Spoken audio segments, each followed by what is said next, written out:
मंगला आरती करेंगे और फिर परिक्रमा उठाएंगे, वृंदावन धाम की परिक्रमा करके तुरंत वापस लौट आएंगे इधर। तो सवेरे हम लोग 3:30 बजे लगभग हमारा लाला नाचने लगो, हमने कहा हो गया मामला हमारा, अब मंगला भी हो जाएगी, परिक्रमा भी यहीं ढेर ढेर रह जाएगी। पर उन्होंने साथ निभाया, हमने कहा हम मंगला तो जरूर जाएंगे, तो हम मंगला गए। तो वहां से हम लोगों को पता चला कि हिल ले आए लाला, तो हमने राधा रमन जी की ही 4 परिक्रमा दे दी हरिनाम करते हुए। और आपको साची बोलूं, नेक सो भी हृदय में ऐसो भावना आया कि हमने वृंदावन की परिक्रमा नहीं दी, हमें वृंदावन की परिक्रमा छूट गई। मैंने कहा राधा रमन लाल, इतना प्रेम कि मेरे हृदय में वो कष्ट हो भी जाता कि अरे वृंदावन की सोची थी। आज तक कभी राधा रमन जी की इस प्रकार परिक्रमा दी ना है मैंने, पर आज मंदिर में मंगला दर्शन करते हुए बड़ी असमंजसता में थी, निमाई को छोड़ जाऊं, अरे 2.5-3 घंटे की तो बात है। मैंने सोचा महाराज जी भी नहीं है, कोई और भी नहीं है, केवल एक लाली उसके पास बिठाकर आई हूँ, अगर उठ गया तो तांडव रह जाएगा और बीच में परिक्रमा में ना वापस आने योग्य ना आगे जाने योग्य, अधर में अटक जाऊंगी, लाला और वहां पे कलेश करेगा, क्या करूं क्या करूं। तभी राधा रमन जी के सामने मंगला में खड़ी होके तभी राधा रमन जी ने बोला, अरे लाली कहाँ दौड़ रही है, अब तो यहीं पे मैं तेरे सामने खड़ा हूँ, मैं तेरा वृंदावन धाम हूँ, मेरी ही 4 परिक्रमा लगा। तुरंत मैं अपने जहाँ आसन पर खड़ी थी वहां से मैं जल्दी से नीचे उतरी, ठाकुर जी ने दर्शन किए, वो भी मुस्कुराते रहे और मैं भी मुस्कुराती रही कि अरे कहाँ दौड़ना है राधा रमन जी से, तुम पूछो तो सही, ऐसा समाधान बताऊं। हम तो फिर भी अपनी लाइफ को कॉम्प्लिकेट करते हैं because of a lot of things, अरे वो वैष्णव ने बोला है कि ऐसे भजन करना है, इस पवित्री में करना है। राधा रमन जी से अगर तुम दुनिया से पूछोगे तो तुम्हारे भजन को, तुम्हारी हर चीज को कैसे टफ बनाना है वो तुम्हें बताएंगे। अरे निर्जल बिल्कुल होकर, बिल्कुल सांस रोककर, कम सांस लेकर इस प्रकार से भजन करो तो सार्थक होगो। अरे भैया राधा रमन जी से पूछो, राधा रमन जी कहेंगे मेरे सामने आ जा, मेरे सामने खड़ा हो जा, बस एक बार बोल दे राधा रमन राधा। ये सब उद्यम किसके लिए है? राधा रमन राधा राधा रमन मेरे लिए सब उद्यम कर रहा है, तो मुझसे पूछना क्या करना है, मैं तुझे बताऊंगा कि मुझे खुश करने के तुझे क्या करना है। कोई साधन नहीं करना, कोई तप नहीं करना, केवल तूने मुझे आके मिलना है और मुझे तुझसे सदा मिलना है। राधा रमन जी सदा उत्साहित रहते हैं अपने भक्तों से मिलने के लिए। इतनी इतनी भीड़ आती है तब तो देखो क्या ही टौर बना के अपने दंतावली दर्शन, कभी एक, मंगला आरती में 2, राजभोग तक 4, फिर उसके बाद सत्संग, संध्या आरती में आते आते 8 दंतावली दर्शन। आपको इतना आनंद आएगा, ठाकुर जी को इतना प्रिय है अपने भक्तों से मिलना। तो आप जबरदस्ती की औरों से पूछ पूछ कर अपनी जिंदगी को कॉम्प्लिकेट करना बंद करें और अपने गुरुदेव के आश्रित होकर सहज सरल साधन जिसको करने से आपको भी आनंद आए और भगवान की भक्ति से भय नहीं लगे। अरे भगवान, कितने लोग तो अपनी भजन और भक्ति की यात्रा को शुरू ही नहीं कर पाते, क्यों? माता जी, I know once you start bhajan bhakti, your life becomes very difficult. I have 2 children, I have to do my job, I have to do my cooking.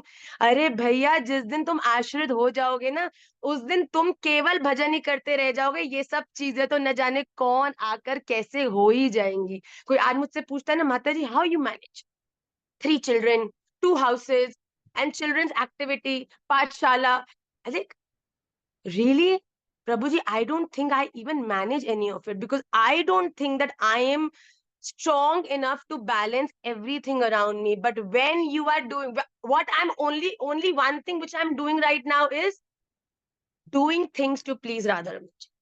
That's it. बाकी सब तो अपने आप हो रहा है, दुनिया अपने आप प्यार कर रही है, अपने आप काम हो रहे हैं। मैं आपको सच्ची बताऊं, I'm very emotional because so many things happened in past few days.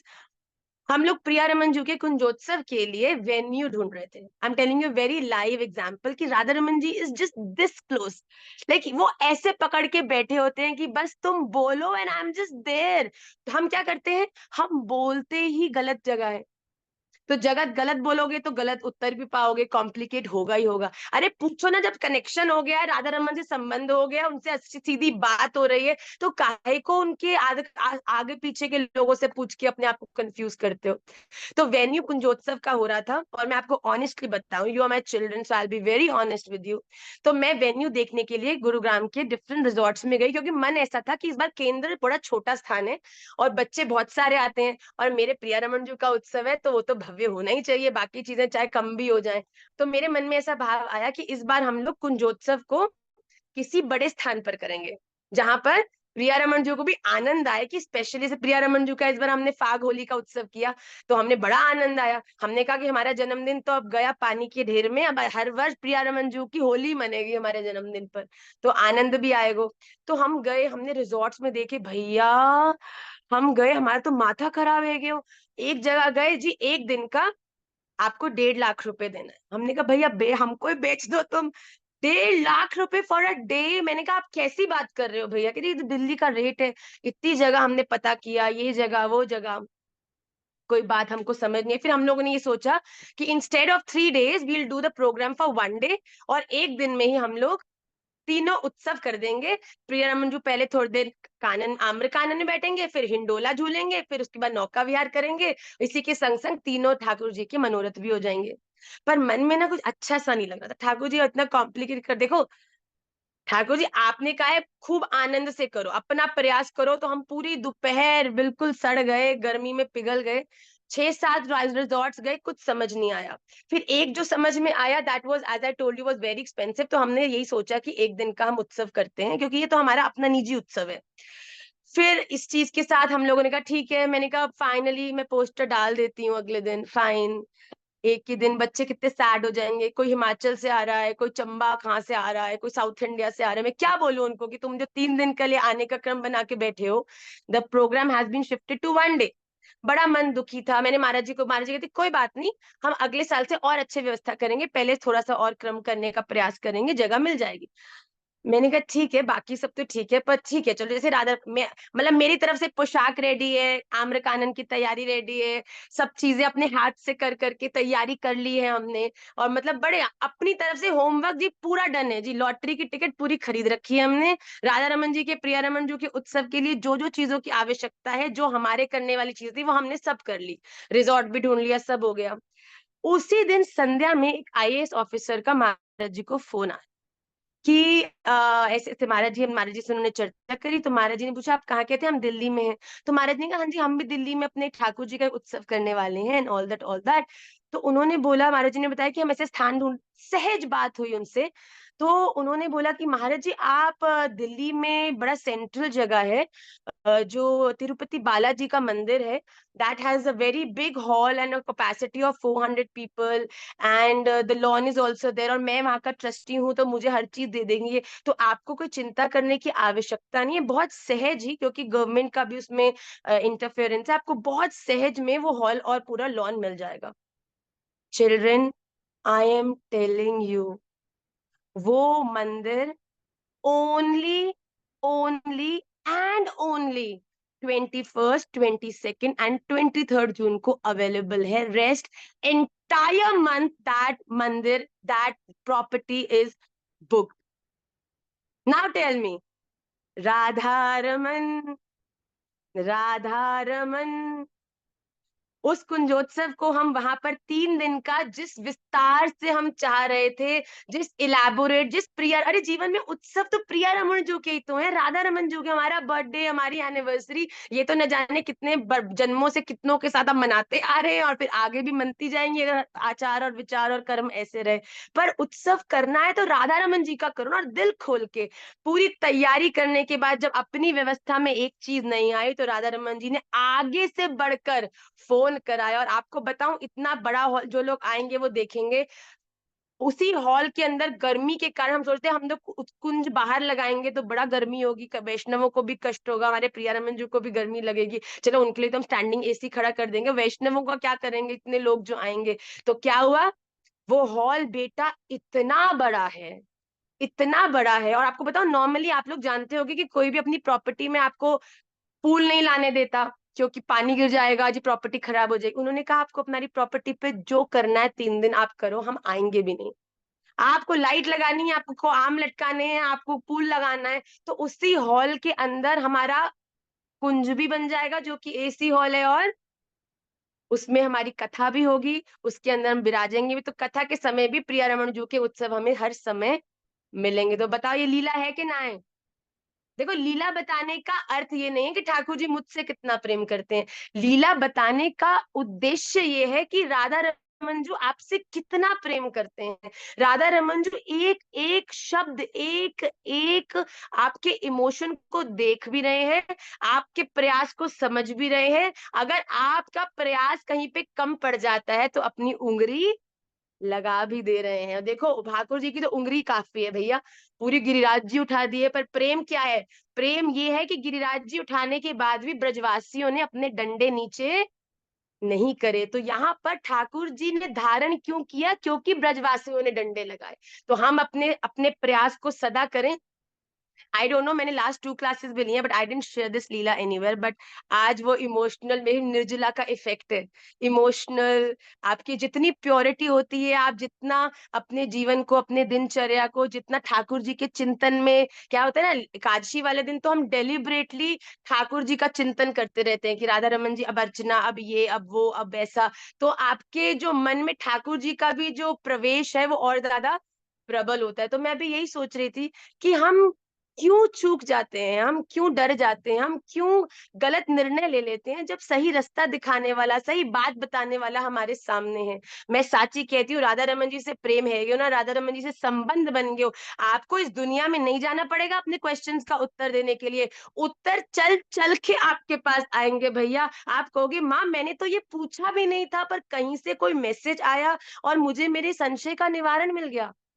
ये होने लगेगा, और सच बताओ होने लगेगा, या अगर हो रहा है तो समझ जाओ कि केवल आप राधा रमन जी से प्रेम नहीं करते, बल्कि मेरे राधा रमन लाल भी आपसे बहुत प्रेम करते हैं। So isn't that very very pleasing, very very happy to experience, so beautiful. So let's get back to the main class.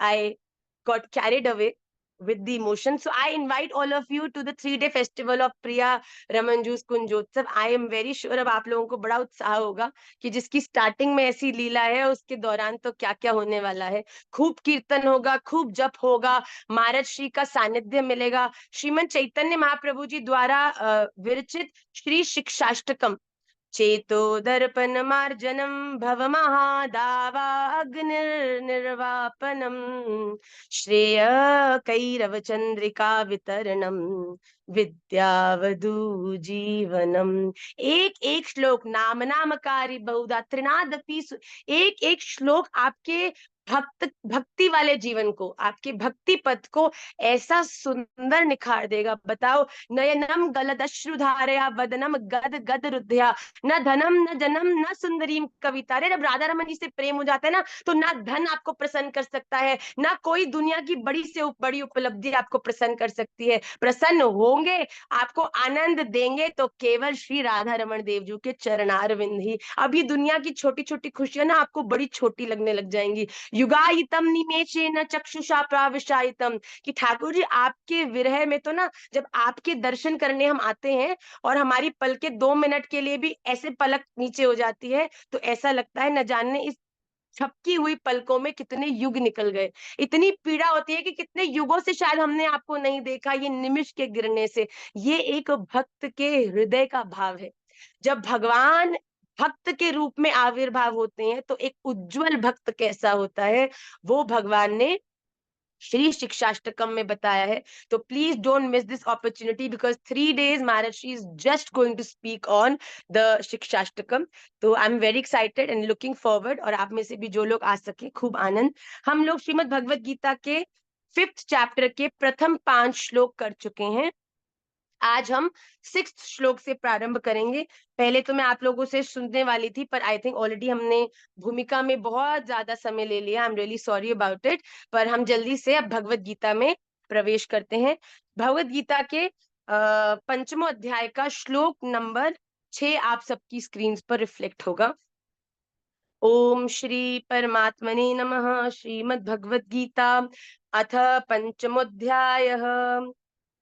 संन्यासस्तु महाबाहो दुःखमाप्तुम् अयोगतः, योगयुक्तो मुनिर्ब्रह्म न चिरेणाधिगच्छति। संन्यासः तु महाबाहो दुःखम् आप्तुम् अयोगतः, योगयुक्त युक्तः मुनिः ब्रह्म न चिरेण अधिगच्छति। तू परंतु महाबाहो, हे अर्जुन, अयोगतः कर्म योग के बिना संन्यास अर्थात संन्यास मन इंद्रिय और शरीर द्वारा होने वाले संपूर्ण कर्मों में कर्तापन का त्याग आप तुम प्राप्त होना कठिन है। मुनि और भगवत स्वरूप को मनन करने वाला योग युक्त कर्म योगी ब्रह्म पर ब्रह्म परमात्मा को शीघ्र ही अधिगच्छति प्राप्त होता है। देखिए यहाँ भगवान ने बड़ी अच्छी बात कही। पिछली क्लास में हम लोगों ने डिस्कस किया था कि भगवान से अर्जुन ने पूछा कि कर्म योग और कर्म संन्यास योग, या फिर कर्म योग और संन्यास योग, या फिर कर्म योग और सांख्य योग, इन दोनों में से मेरे लिए कौन सा श्रेष्ठ है।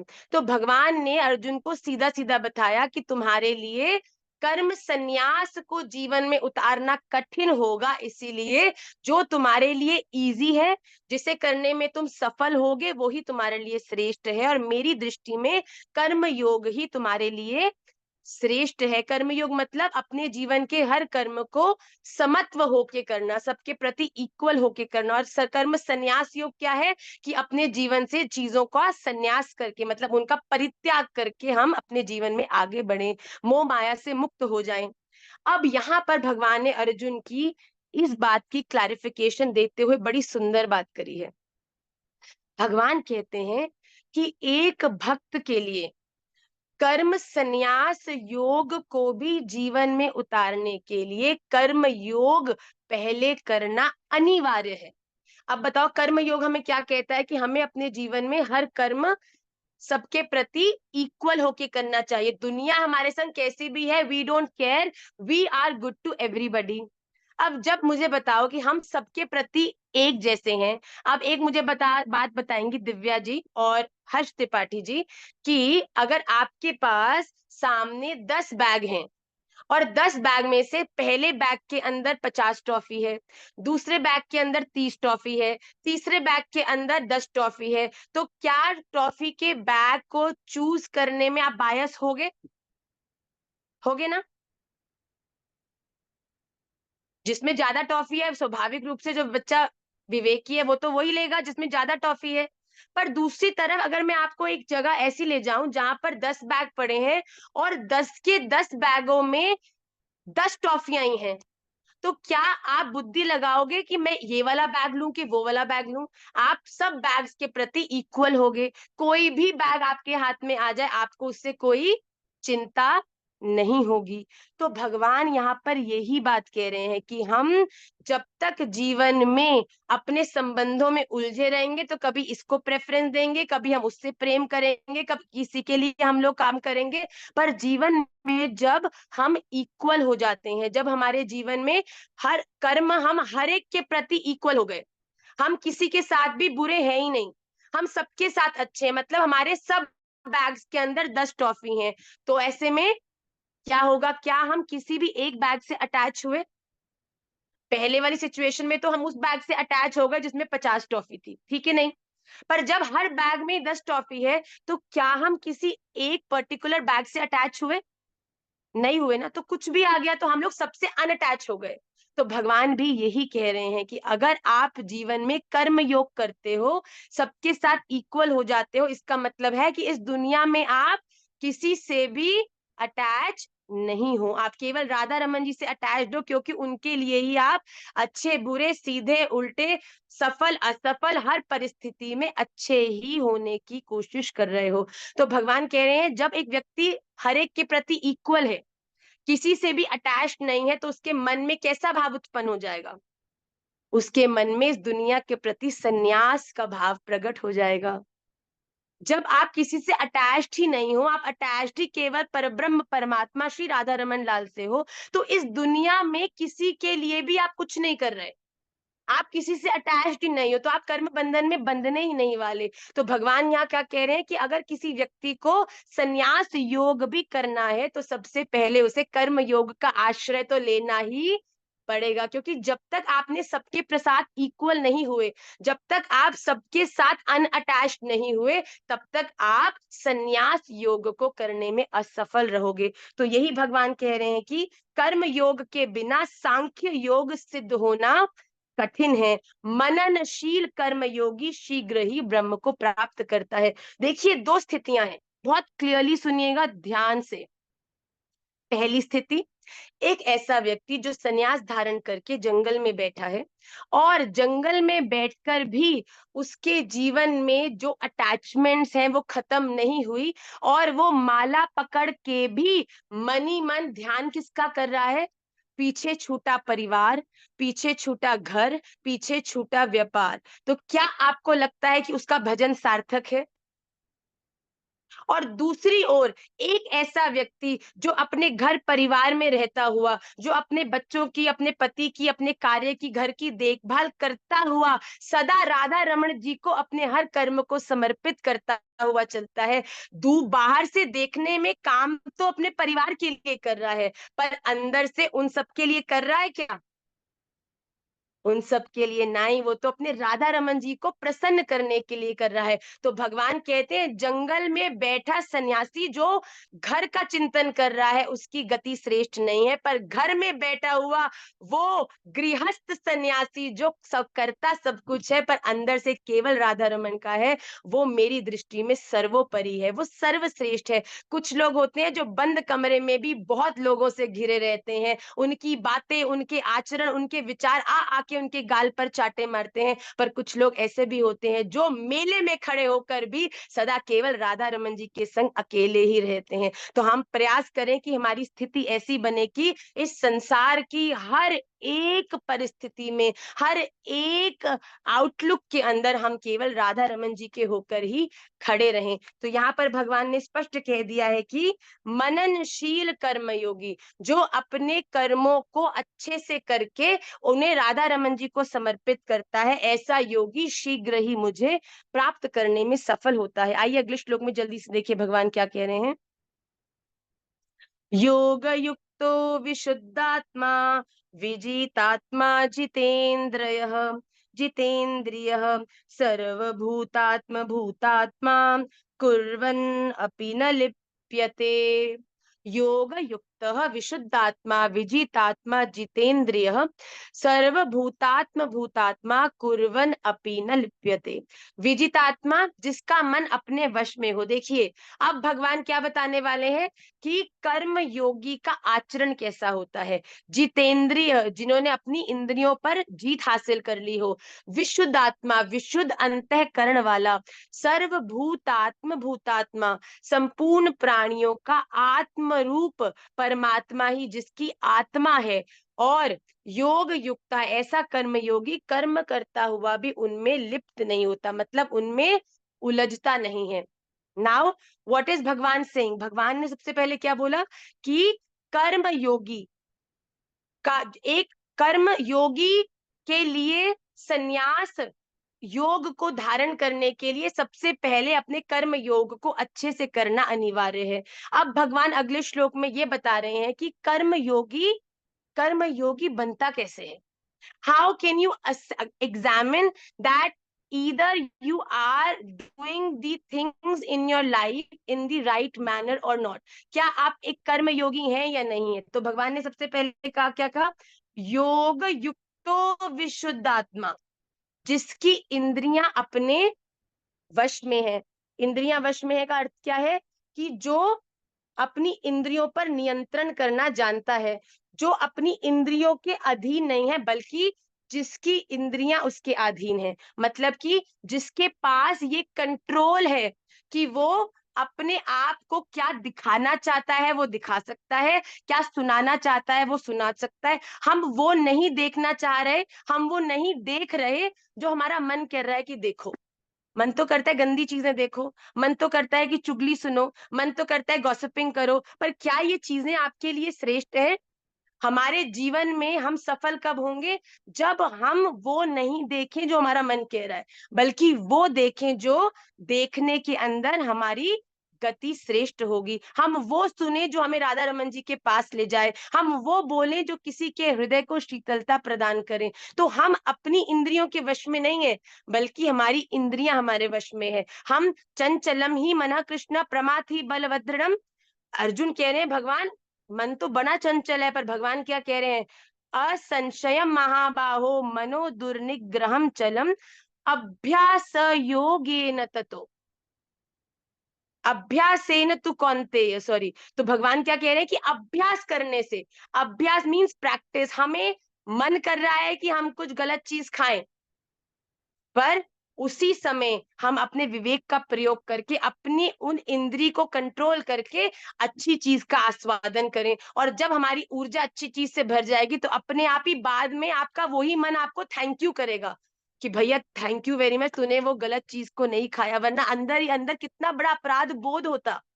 तो हमें अपनी इंद्रियों के वश में नहीं होना, बल्कि अपनी इंद्रियों को अपने वश में करना है। I will see only what is good for my journey, I will hear only those words. देखो सुनना तो बहुत कुछ पड़ता है। अब बताओ, तुम अपनी सास के साथ बैठे हो, अपनी बहू जेठानियों के साथ बैठे हो, अब वो तो गॉसिप कर रही है, तुम वहां से उठ जाओगे तो डंडे बजेंगे तुम्हारे अंदर। तो ऐसे में क्या हो, तुम बैठो, और वो गॉसिप कर रही है, तुम प्रयास करो बीच में कुछ वृंदावन की बात छिड़े, कोई अच्छी बात छिड़ जाए, बात पलट जाए। नहीं पलट रही तो भगवान ने तभी दो कर्ण दिए। देखो कान एक ऐसी जगह है जिसमें जाने का रास्ता तो है, पर बाहर निकलने का कोई रास्ता नहीं है। जैसे कि आप नेत्रों से कुछ अच्छा देखते हो तो इमोशनल होते हो तो अश्रु बाहर आ जाते हैं, कुछ तीखा मुंह में खाते हो तो नाक से पानी बाहर आ जाता है, या कभी कभी बहुत ज्यादा खा लेते हो तो वमन वॉमिटिंग हो जाती है। पर कान एक मात्र आपकी ऐसी इंद्रिय है जिसके अंदर जाने का तो साधन है, पर बाहर आने का साधन नहीं है। तो जब भी जो भी चीजें आपके कानों से आपके भीतर जाती हैं ना, वो सीधा आपके हृदय में जाती हैं, वो सीधा आपका संस्कार बनाती है। तो it is very very important to understand and to examine कि हमें क्या सुनना है और क्या नहीं सुनना। जो सुनने योग्य चीजें हैं उसे सुनकर हृदय में उतारो, और जो सुनने योग्य चीजें नहीं है, इसीलिए भगवान, देखो सुन तो आप एक भी कान से सकते थे ना, सुनने के लिए दो कानों की जरूरत थी? नहीं, एक कान से भी तो सुन ही सकते हैं। अब किसी का एक कान बंद हो जाए क्या बहरा हो जाता है? वो सुनता है ना उसको।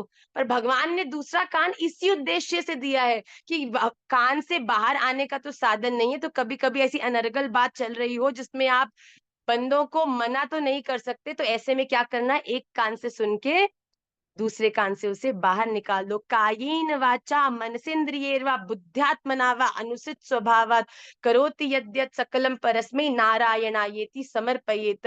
अपनी हर इंद्रिय को राधा रमन जी की सेवा में प्रयोग करने की कला को सीखो बच्चों। देखना भी राधा रमणीय होके, सुनना भी राधा रमणीय होके, अरे बोलना तो ऐसा कि वैष्णव तो क्या राधा रमन जी लट्टू हो जाए भैया। ऐसी स्तुति गान करो ना, ऐसी ऐसी कथा श्रवण करो ना कि तुम्हारे हृदय में जितना भी विकार जम जम के बिल्कुल देखो पत्थर जैसा बन गया ना, दोष दृष्टि, गलत बातें, गलत लैंग्वेज, गलत चीजें, जो इतना बड़ा गोला आपके हृदय में बना है ना, ये पिघलेगा कैसे? ये आपके हृदय की अग्नि से जब आपके अंदर वो विगलितपन प्राप्त होगा ना आपको, नयनम गलदश्रुहार्या वदनम गद गद रुद्धया, जब भगवान के गुणों को सुन के जो आपकी विरह अग्नि है वो और तीव्र हो जाएगी ना, तब ये सारा जो मैल आपके अंदर इकट्ठा हो रखा है ना, ये पिघल कर निकलेगा, और वहां पर फिर श्री ठाकुर जी अपना आसन जमाएंगे। तो इसलिए बड़ा अनिवार्य है कि जिसके अपनी इंद्रियों पर जिसका नियंत्रण हो, जिसका अंतःकरण निर्मल हो। अब निर्मल कैसे होगा? निर्मल मीन्स प्योर। भगवान ने स्पष्ट कहा है, निर्मल मनजन सो मोहि पावा, मोहे छल कपट छिद्र ना भावा। अब बताओ निर्मल कैसे होगा? निर्मल तो तभी होगा ना जब हम तो बेटा इस ऐसे संसार में रहते हैं जिसमें हर तरफ से गलत चीजें उसमें भरी जाती हैं। आप किसी भी और देख, तो कोई भक्ति कर रहा होगा, अरे तुम तो भक्ति बन जाओ, तुम तो माला ही ले लो, ये तुम कैसे पहनते हो, ये तुम माथे पे इतना बड़ा बड़ा क्या लगाते हो, हर जगह से तुम्हें नेगेटिविटी ही मिलेगी। अब इस घड़े ने रहना तो इस संसार में ही है बेटा। अब संसार के बहुत बहुत सारे छेद इसमें है, तो हम अपने घड़े को भजन से भरा कैसे रखें? बताओ कैसे रखें? अब कोई घड़ा है उसमें जल भर दोगे, उसमें छेद है तो छेद से तो जल निकल जाएगा। तो उस घड़े में जल भरा कैसे रहेगा? जब वो जो घड़ा है सदा जल में ही रहे, या जल घड़े में रहे, या घड़ा जल में रहे। तो ना तो जल में से घड़ा निकलेगा, ना ही घड़े में से जल। अगर हम इस बात को जानते हैं कि इस दुनिया का स्वभाव है आपके भीतर दोषों को डालने का, तो हम ये पूरी तरह कोशिश करें कि हम समय समय पर अपने इस छिद्र वाले लोटे को भगवत चिंतन के रसामृत में डुबोते जाएं। दुनिया खाली करती जाए, हम डुबोते जाएं, दुनिया खाली करती जाए, हम डुबोते जाएं। हम बार बार वृंदावन की भूमि पर जाकर प्रणाम करें, गुरुदेव के चरणों में बार बार दंडवत प्रणाम करें। ऐसे क्या होगा? विकार बाहर निकलते जाएंगे और गुरु कृपा अंदर भरती जाएगी। तो देखिए, जिसके लिए जितना उद्यम करोगे उतना ही आपका मन निर्मल होता जाएगा। एक घड़े के अंदर मिट्टी है, तो उस मिट्टी को उस घड़े से कैसे निकालेंगे? जब उसमें सुंदर जल भरना शुरू करेंगे। तो सुंदर जल मतलब साफ जल जब उसमें गिरेगा, तो पहले पहले तो मटमैला पानी बाहर आएगा, क्योंकि घड़े में बहुत सारी मिट्टी जम रखी है। हमारे हृदय के घड़े में भी बड़ी मिट्टी, इससे जेलसी, उससे द्वेष, इससे नफरत, इससे प्रति मुझे बड़ी प्रॉब्लम है, इससे भी प्रॉब्लम है, इसके प्रति देखो क्या बोलती है। हम लोग कितनी चीजों, नकारात्मक नेगेटिव चीजों से अपने आप को भर के रखे, पर ये कैसे निकलेगी हमारे भीतर से? कैसे क्रोध कम होगा? जब हम सुंदर जल ऊपर से छोड़ेंगे, जब हम हरि कथा श्रवण करेंगे, वैष्णव संग करेंगे, तो क्या होगा? पहले पहले तो वो मटमैली चीजें ही बाहर आएंगी, पर डरना मत। तुम्हें भजन में बैठते हुए लोग याद आएंगे, संसार याद आएगा, व्यापार याद आएगा, लोगों की कटु बातें याद आएंगी, आने दो। तुम उस जल को मत बंद करना। बात बिगड़ेगी कब? कि आप भजन में बैठे और आपके ध्यान में आपकी फ्रेंड के द्वारा कही हुई या करी हुई कोई बड़ी गलत बात ध्यान में आई। अब आपको बड़ा दुख लग गया।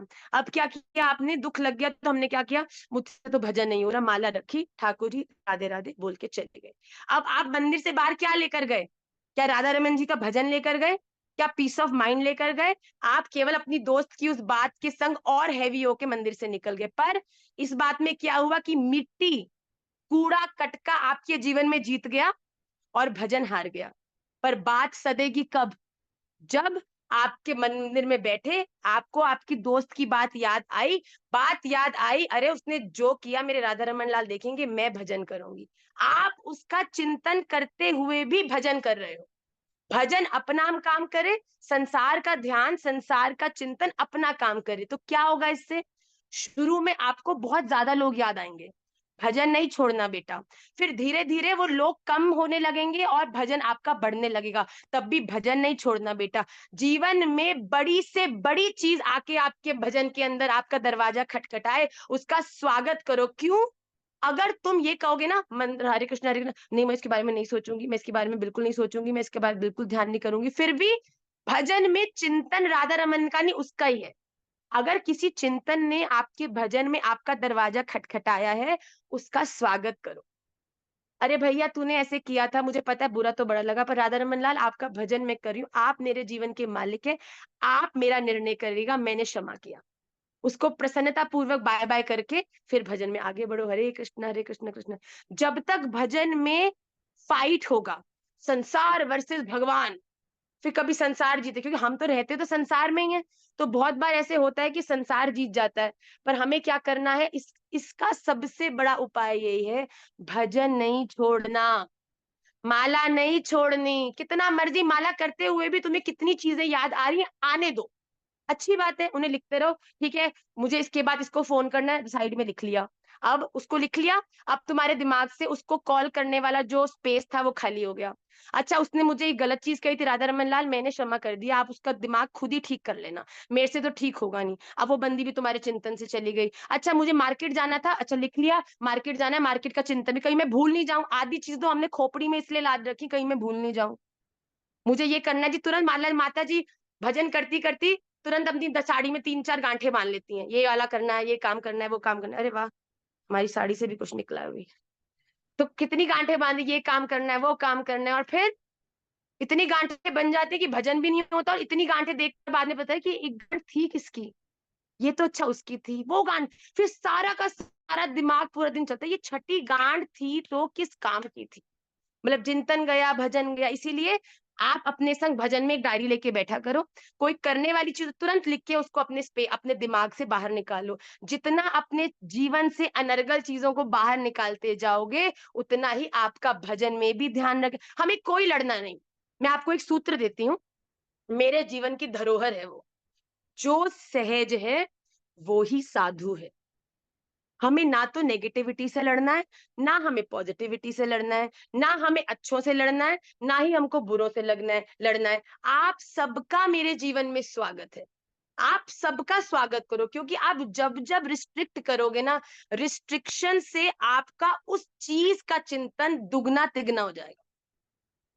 एक बार एक व्यक्ति ने एक साधु के पास जाके बोला, मुझे गुरु मंत्र दो। कहता, मैं गुरु मंत्र देता नहीं, भाग यहाँ से। कहता, नहीं, यार गुरु मंत्र दो ही दो। कह रहा, मैं देता ही नहीं। उसके पीछे लग गया और बेचारे को, साधु को भजन ही ना करने दे। साधु ने कहा, अच्छा ऐसा कर, तू ये मंत्र ले। कुछ अनाट पटाट मदक मंत्र उसके कान में बोल दिया और कहने लगे, एक मेरी बात ध्यान रखियो, ये मंत्र बोलते हुए ना बंदर को याद नहीं करना। तो वो बंदा कहता, बड़ी अटपटी बात करी, मंत्र तो दे दिया, चलो बढ़िया बात है, पर बंदर को नहीं याद करना। अब वो घर गया, बड़ा स्नान स्नून किया, आसन बिछाया, उस आसन पे बैठा। तो पत्नी कहती, अरे वाह भैया, वाह जी, क्या बात है, आपको मंत्र दे दिया गुरुजी ने? कह रहे, मंत्र तो दे दिया, पर एक बात बताऊं, पता नहीं गुरुजी ने क्यों बोला बंदर को याद नहीं करना। मतलब उस व्यक्ति के चिंतन में बार बार वो मंत्र जब जब प्रकट होता, तो एक बात उसके संग सदा ध्यान में आती कि बंदर को याद नहीं करना, बंदर को क्यों याद नहीं करना, बंदर को कैसे याद नहीं करना। इसीलिए अपने जीवन में जिन जिन चीजों के लिए हमें कहा जाता है ना ये नहीं करना, वो चीजें तो हमारे जीवन में सबसे सामने ऊपर हमारे खड़े होती हैं। इसीलिए अपने जीवन में किसी चीज को पीठ मत दिखाओ।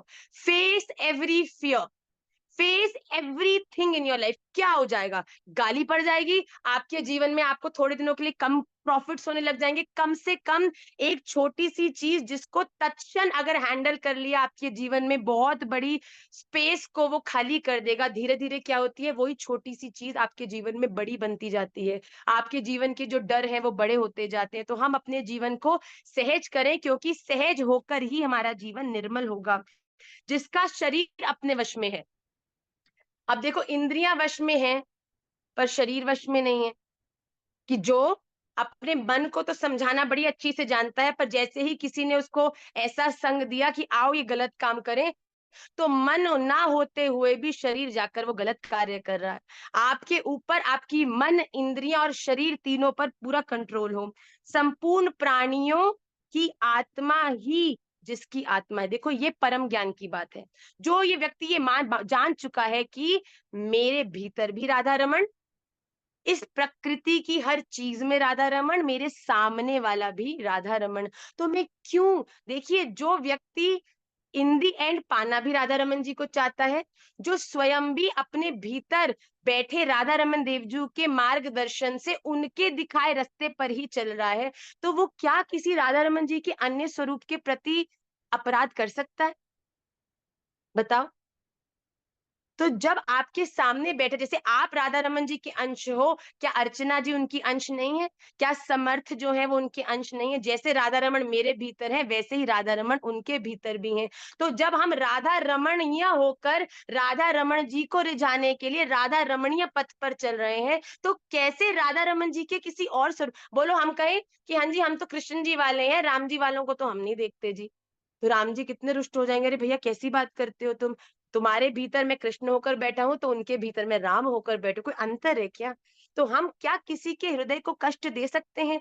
तो भगवान यहाँ यही कह रहे हैं कि जो ये बात जान चुका है कि मैं ही तुम्हारी और सामने वाले की आत्मा के रूप में विराजमान हूं, ऐसे कर्म योगी कर्म करते हुए भी उनमें नहीं बंधते। मतलब कि ऐसे योगी, ऐसा व्यक्ति इस दुनिया का हर कर्म करता हुआ भी अपने हर कर्म को राधा रमन जी को समर्पित करके कुछ भी अपने लिए नहीं करता। वो केवल राधा रमन जी की प्रसन्नता के लिए ही हर चीज को करता है।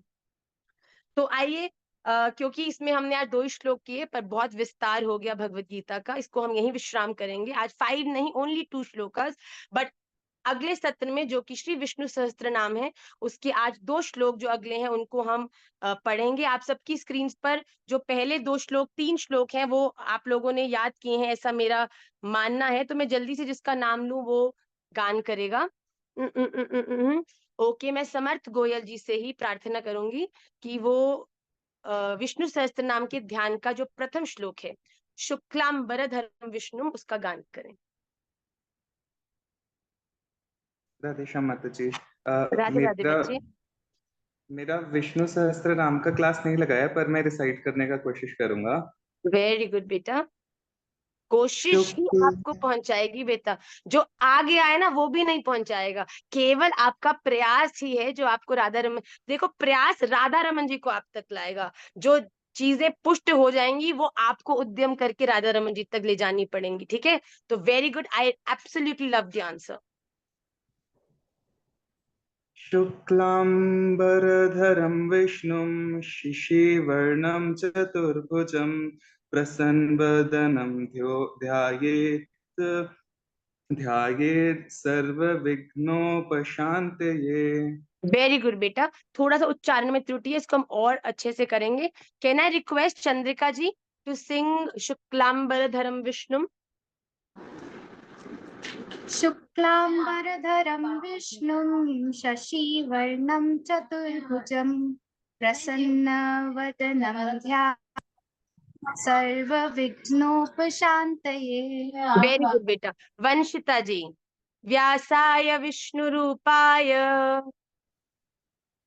व्यासाय विष्णुरूपाय व्यासरूपाय विष्णवे नमो वे ब्रह्मनिधाय वासिष्ठधाय नमो नमः। उच्चारण को और अच्छा करेंगे बेटा, very good try, very happy. मैं निवेदन करूंगी ईशा पॉल जी से, ऐशा पॉल जी से, कि व्यासाय विष्णु रूपाय गान करें। राधे श्याम मैया। राधे राधे बच्चे। व्यासाय विष्णुरूपाय व्यासरूपाय विष्णुवे नमो वै ब्रह्मनिधाय वसिष्ठाय नमो नमः। नमो वै ब्रह्मनिधये वासिष्ठाय नमो नमः। वेरी गुड बेटा। दिव्यानी, शांताकारम। राधे श्याम मैया। राधे राधे बेटा। शान्ताकारं भुजगशयनं पद्मनाभं सुरेशं विश्वा विश्वाधारं गगनसदृशं मेघवर्णं शुभांगं लक्ष्मीकान्तं कमलनयनं योगिभिर्ध्यानुगम्यं गम्यम वंदे विष्णुं वन्दे भवभयहरं। भवभयहरं सर्वलोकैकनाथम्। वेरी गुड बेटा। कान्हा श्रेया त्रिपाठी जी, शांताकारम सुनाइए बेटा।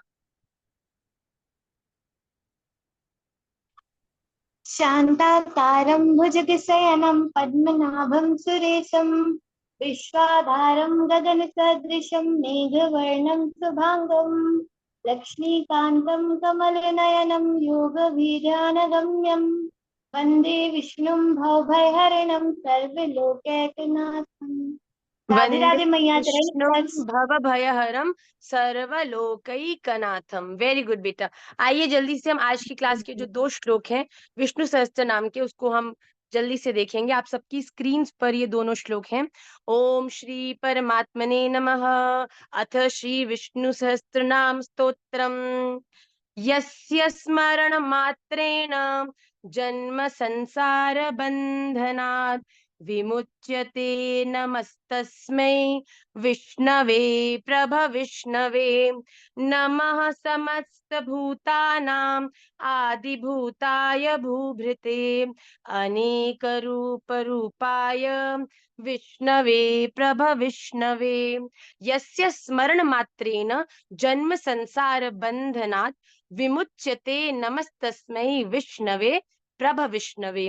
नमः समस्त भूतानां आदि भूताय भूभृते अनेक रूप रूपाय विष्णवे प्रभ विष्णवे। तो हम सब इन 2 श्लोकों को याद करेंगे। यस्य स्मरण मात्रेण जन्म संसार बंधनात्, जिनका स्मरण मतलब जिनका ध्यान मात्र, केवल ध्यान करने से ही जो इस संसार के सभी बंधनों से मुक्त हो जाता है।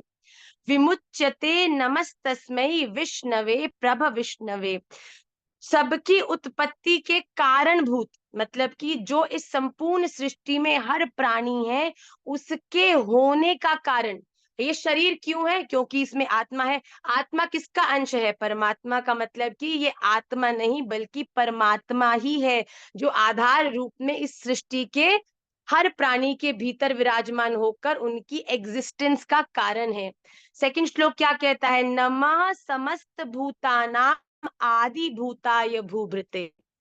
संपूर्ण प्राणियों के आदि भूत, मतलब जिससे आप कह लीजिए इन शॉर्ट टर्म गॉड, इस संपूर्ण सृष्टि संपूर्ण प्राणियों के जेनरेटर, ऑपरेटर एंड डिस्ट्रॉयर, जो इस संपूर्ण प्रकृति के आदि मतलब प्रारंभ, जिनसे ये संपूर्ण प्रकृति उत्पन्न हुई है, ऐसे भगवान विष्णु आगे कह रहे हैं पृथ्वी को धारण करने वाले, मतलब कि इस संपूर्ण सृष्टि को भी जिन्होंने धारण आधार के रूप में जिसके विद्यमान है, और अनेक रूप रूपाय, जिन्होंने एक नहीं बल्कि अनेक रूप धारण किए हैं, ऐसे भगवान विष्णु के श्री चरणों में हम अपना ध्यान और नमन प्रकट करते हैं। तो यहाँ पर ये दोनों श्लोकों को देखो, श्लोक को आप जब पढ़ेंगे उसके साथ साथ अपने आप ही अर्थ भी उसका आपको बोध होता रहेगा। यस्य स्मरण मात्रेण जन्म संसार बंधनात्, जिसका स्मरण करने से जन्म और मृत्यु के इस बंधन से हम संसार के मुक्त हो जाते हैं। विमुच्यते नमस्तस्मै, जो इस संपूर्ण प्रकृति के आधार में है।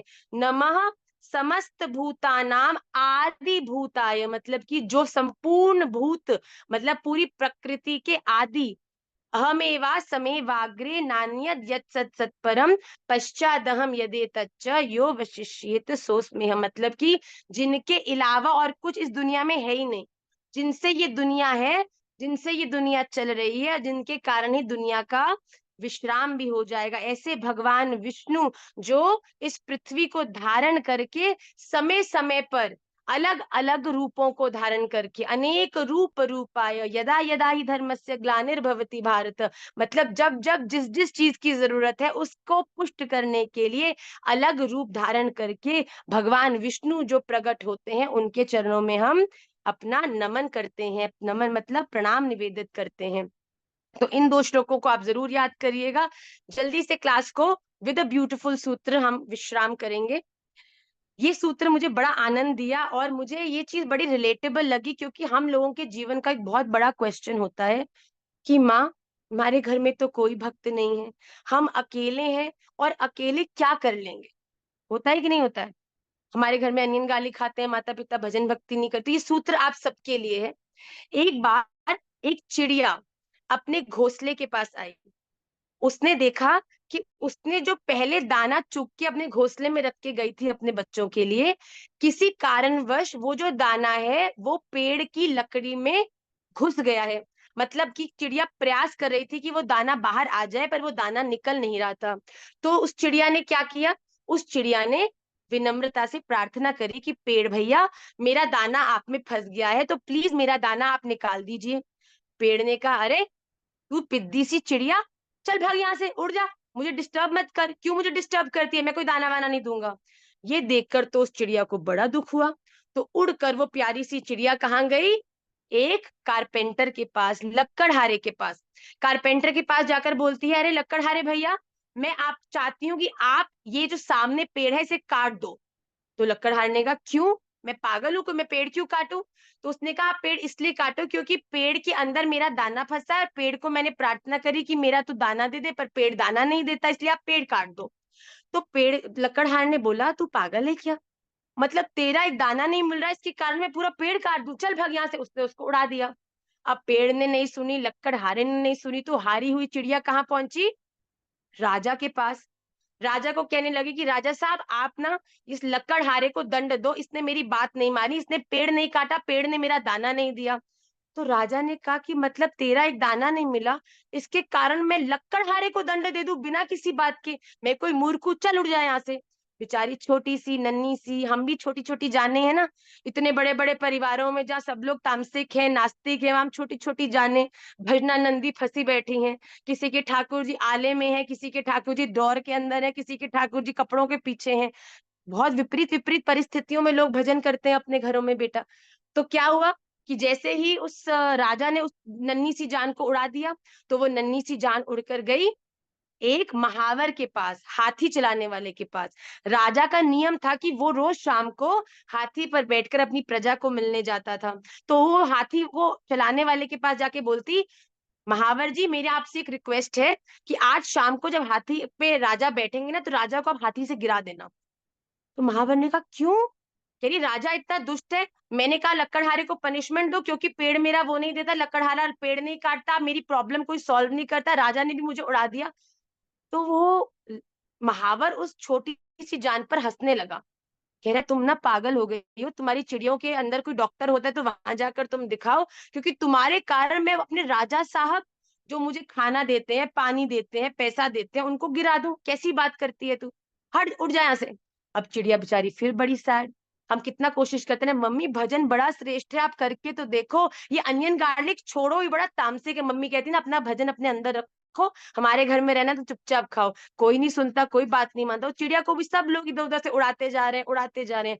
अब चिड़िया गई हाथी के पास, हाथी भैया तुम तो देखो जानवर हो, मेरी बात बिल्कुल समझोगे। मैं चाहती हूँ कि तुम इस महावर को हाथी से गिरा दो, अपने आप से गिरा दो, जिससे कि इसको कष्ट हो, क्योंकि ये मेरी बात नहीं मानता। मैंने कहा राजा को गिरा, राजा को कहा लकड़हारे को पनिशमेंट दे, लकड़हारे को कहा पेड़ काट, पेड़ को काट मेरा दाना दे, कोई मेरी बात नहीं मानता। तो हाथी ने कहा मैं ना छींक मारूंगा ना, अगर केवल छींक, तो तू इतनी दूर जाके उड़ के गिरेगी कि तुझे पता भी नहीं चलेगा कि तू कौन से देश में पहुंच गई है। चल भाग यहाँ से, मैं अपने मालिक जो रोज मुझे केला खवाता है, गुड़ खवाता है, उसको तेरे कारण के नीचे गिरा दूं?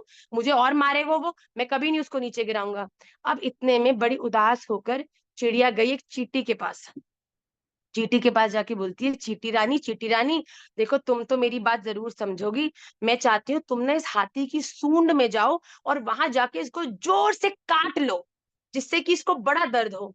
तो चींटी कहती क्यों, मैं पागल दिख रही हूँ तुझे? इतने बड़े हाथी पे चढ़ के जाऊंगी, सूंड में काटू? पर इस हाथी ने मेरा कुछ बिगाड़ा है, मैं क्यों काटू इसको? तो इसने पूरी स्टोरी बताई कि हाथी महावर को नहीं गिराता, महावर राजा को नहीं गिराता, राजा लकड़हारे को दंड नहीं देता, लकड़हारा पेड़ नहीं काटता, पेड़ मेरा दाना नहीं देता। तो इतने में वो चींटी उस पे हंसने लगी। चींटी कहती है अरे तू पागल हो गई है, मैं कोई तेरी मदद नहीं करने वाली। अब चिड़िया को आया गुस्सा, भैया सहज है, सरल है, भजनानंदी है, राधा रमन जी को हर कर्म देने वाले हैं, इसका मतलब ये थोड़ा ना कि बुद्धू है कोई, तुझे बताऊं मैं? तो चिड़िया कहने लगी चींटी को, देख पेड़ मेरे से बड़ा, लकड़हारा मेरे से बड़ा, राजा मेरे से बड़ा, महावर मेरे से बड़ा, हाथी मेरे से बड़ा, पर तू चींटी मुझसे छोटी। तुझे बताऊं मैं, अभी तुझे अपनी चोंच में दबा के ना तेरे चितड़े चितड़े कर दूंगी। जैसे ही उस चिड़िया ने चींटी को ऐसा बोला कि मैं तुझे खा जाऊंगी, तुझे मार डालूंगी, इतने में वो चींटी बहुत ज्यादा डर गई और क्या करने लगी कि अरे अरे भैया ठीक है चिड़िया तो मुझे खा मत, मैं अभी हाथी को जाके काटती हूँ। हाथी पे चढ़ने लगी, हाथी आज तेरी खैर नहीं, तूने चिड़िया को परेशान किया, तेरी सूंड में काटूंगी। हाथी कहता अरे नहीं नहीं चींटी मेरी सूंड में मत काटियो, मैं अभी महावर को गिराता हूँ। महावर कहने लगा महावर मैं तुझे गिराऊंगा, तूने इस चींटी का काम नहीं, इस चिड़िया का काम नहीं किया ना। महावर ने कहा अरे हाथी तू मेरा हाथी है, मुझे गिराइयो मत, मैं अभी राजा को गिराऊंगा संध्या में, चिंता मत कर, राजा को अपन दोनों मिलके गिराएंगे। जैसे ही राजा बैठा था, राजा को जैसे ही हाथी के ऊपर से गिराने लगे कि आपने चिड़िया की बात नहीं मानी इसलिए गिराएंगे, वरना हम सब मारे जाएंगे। तो राजा ने कहा अच्छा मुझे मत गिराओ, मैं गिर गया, मैं आ रहा, मेरे हाथ बाजू टूट गए तो प्रजा कौन चलाएगा, मैं अभी लकड़हारे को दंड दिलवाता हूँ। हाथी के ऊपर बैठे बैठे ही सैनिकों को भेजा लकड़हारे के पास कि आज तेरी मृत्यु दंड तुझे मिलने ही वाला है।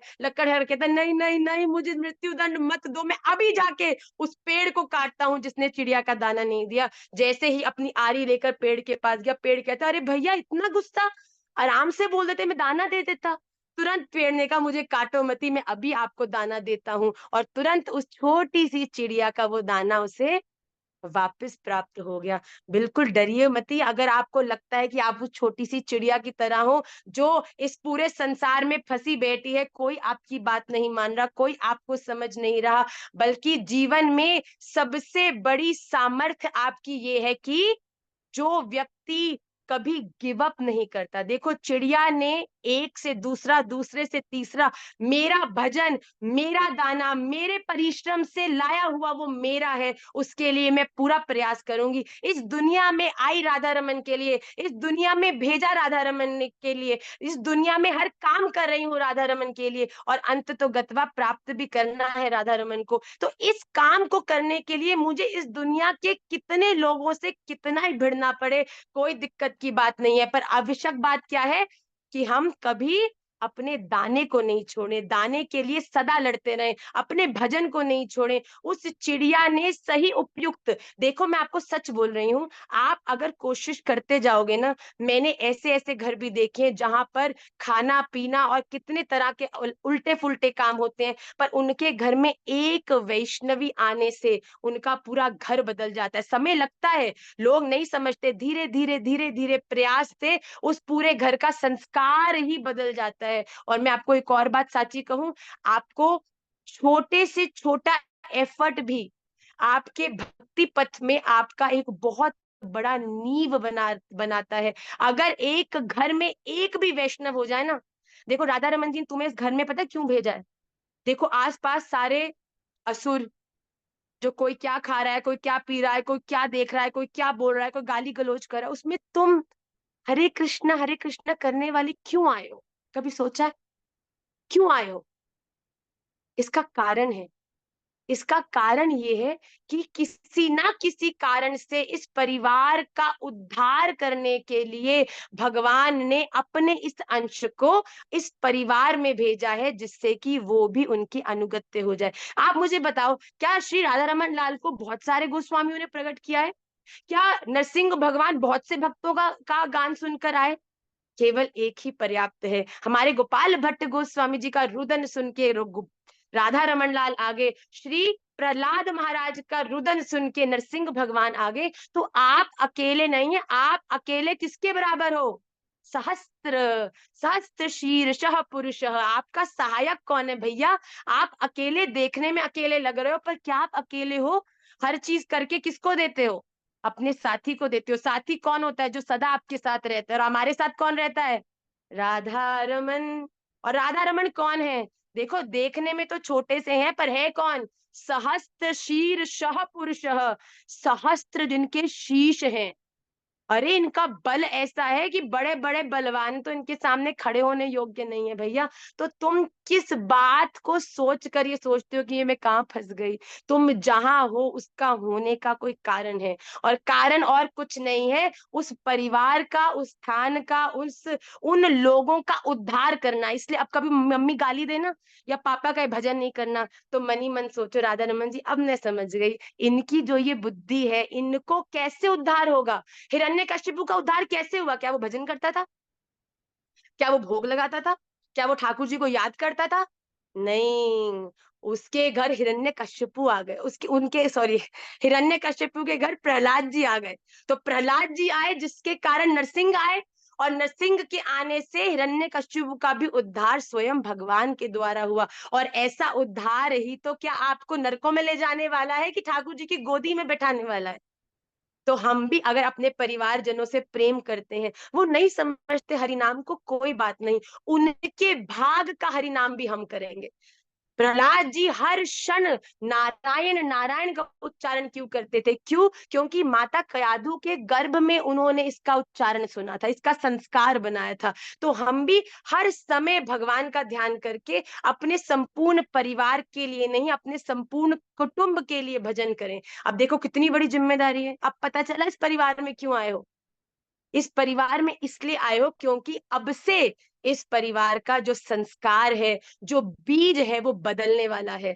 अब नहीं रहने वाले इस परिवार के अंदर, तुम्हारी जनरेशन के बाद वाले जो लोग हैं वो नास्तिक नहीं रहने वाले। उनके एक परिवार में एक आस्तिक राधा रमणीय आ चुकी है, तो आगे आने वाले भी सब राधा रमणीय ही होने वाले हैं। आप वो टर्निंग पॉइंट हो। Imagine your pride, imagine your situation, imagine your worth.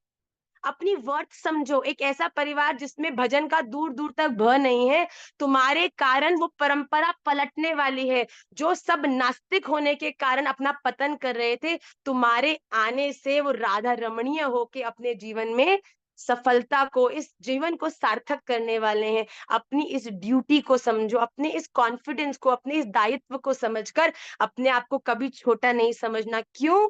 क्योंकि वो चींटी छोटी तो थी, पर छोटी होते हुए भी वो जानती थी कि कहाँ पर जाकर उसका काम बनना है। हम अपना भजन करते जाएं और राधा रमन लाल, वो जो दाना है, वो जो भोग है, वो जो परम सुख है, वो हमें निश्चित रूप से प्राप्त होगो ही होगो। तो आप सबके चरणों में इसी साथ बात के साथ मैं इस सूत्र को विश्राम करती हूँ कि हम अपने भजन को लेके बड़े पक्के रहें, किसी भी रूप में भजन को छोड़े नहीं, चाहे प्रयास कितना ही हमें क्यों ना करना पड़े। हम डटे रहेंगे, हटेंगे नहीं, मिटेंगे नहीं। भजन हमारा है, राधा रमन जी को पाना है और सदा अपने भजन को साधे रहेंगे।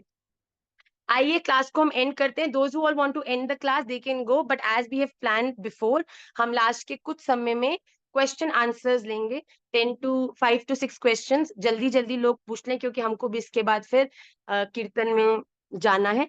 और 5-7 क्वेश्चंस लेके वील एंड द क्लास। सो जिसको कहा जाए वही अपने आप को अनम्यूट करे। So first question I will, संस्कृति राठौर जी, अनम्यूट योरसेल्फ बेटा।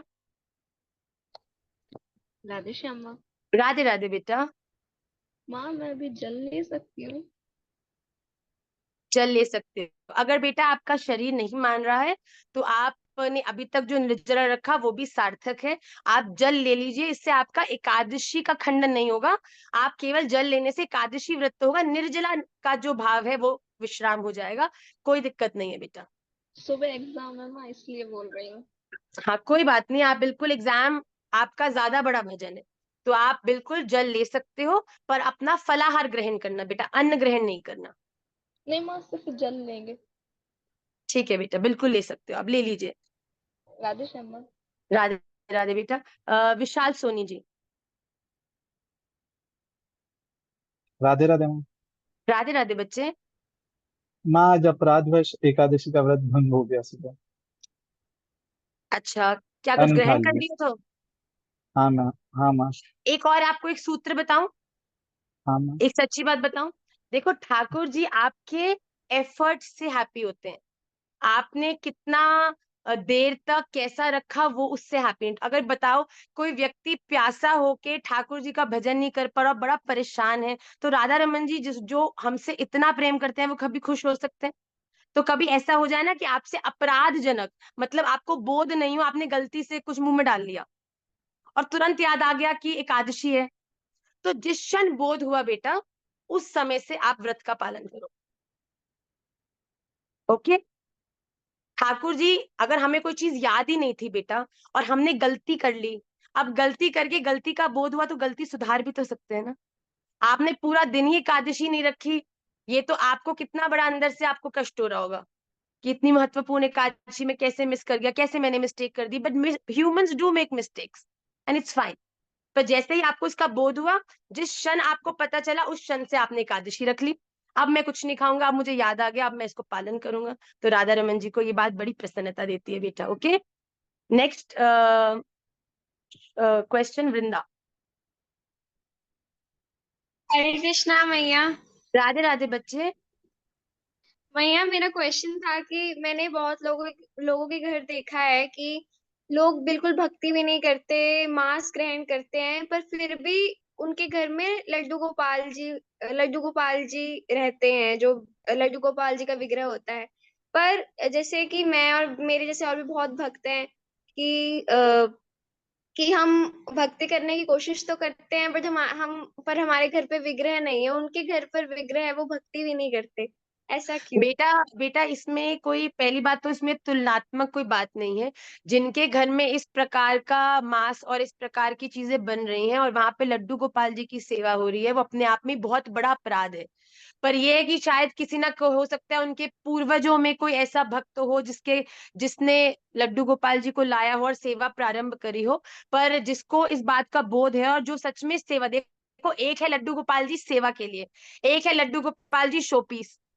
बहुत से लोगों के मंदिरों में ना सेवा होती है कितने कितने महीनों तक, ना पोशाक बदली जाती है, ना भोग लगता है, उसमें बेटा वो केवल एक शो पीस है, वहां ठाकुर जी नहीं विराजते ऐसे घर में। वो आप यही सोच लो कि आप उसकी जगह अगर कोई और भी मूर्ति लाके रख दोगे तो वो कोई इसमें राधा रमन जी आके वास नहीं करेंगे। ठाकुर जी तो उसी स्थान पर आके वास करते हैं जहां पर उनकी महिमा है, जहां पर उनको उनकी सेवा है, जहां पर उनके प्रिय है। तो पहली बात तो ये, अगर ऐसे घर में आपको लड्डू गोपाल जी दिखे तो वो केवल एक मूर्ति है, वहां ठाकुर जी नहीं, स्पेशली मांस मच्छी वाले घर में तो सेवा हो ही नहीं सकती बेटा।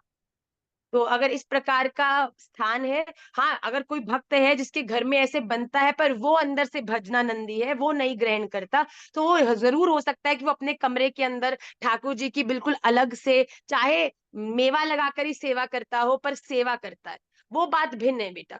पर किसी के घर में अगर इस प्रकार की चीजें बन रही हैं और मंदिर में ठाकुर जी विराज रहे हैं तो वो केवल मूर्ति है, उसमें ठाकुर जी ना है बेटा। और दूसरी बात है, आप भक्ति करते हो, आप भजन करते हो, तो बेटा अभी आप ठाकुर जी से प्रार्थना करो, अपने गुरुदेव से याचना करो कि आपका भी भाव है कि आप भी ठाकुर सेवा करो। और बेटा ठाकुर सेवा को हम कोई इतनी सहज सेवा नहीं माने। ठाकुर सेवा प्रारंभ करने के पहले बहुत सारी तैयारी करनी होती है, और सेवा कैसे करनी है उसकी प्रैक्टिस करनी होती है। जैसे कि एक छोटा बच्चा जब पैदा होने वाला तो मैया बताती है ना, दादी माँ बताती है, ऐसे डायपर बंद होता है, लंगोट ऐसे बांधी जाती है, ऐसे करना चाहिए, वैसे करना चाहिए। तो जब लड्डू गोपाल जी भी घर आए उससे पूर्व कुछ समय, कम से कम 1 वर्ष, आप चित्रपट सेवा करो, और चित्रपट की बिल्कुल वैसे सेवा करो जैसे आप प्रत्यक्ष लड्डू गोपाल जी की सेवा करते हो। उनको सुलाओ, उनको खिलाओ, उनको नहलाओ। उसके बाद जब आपका हैबिट बन जाए, अब देखो लाओ, कई लड़कियां होती हैं, कई लोग होते हैं कि हमको बाहर जाना है तो हम लड्डू गोपाल जी को पीछे बंद कर जाएं।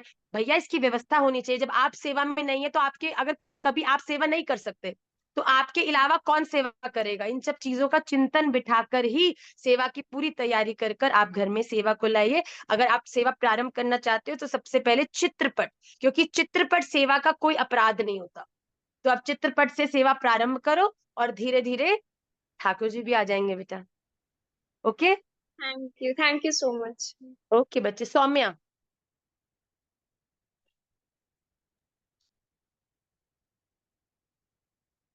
अनम्यूट कर, आपकी आवाज नहीं आ रही बेटा।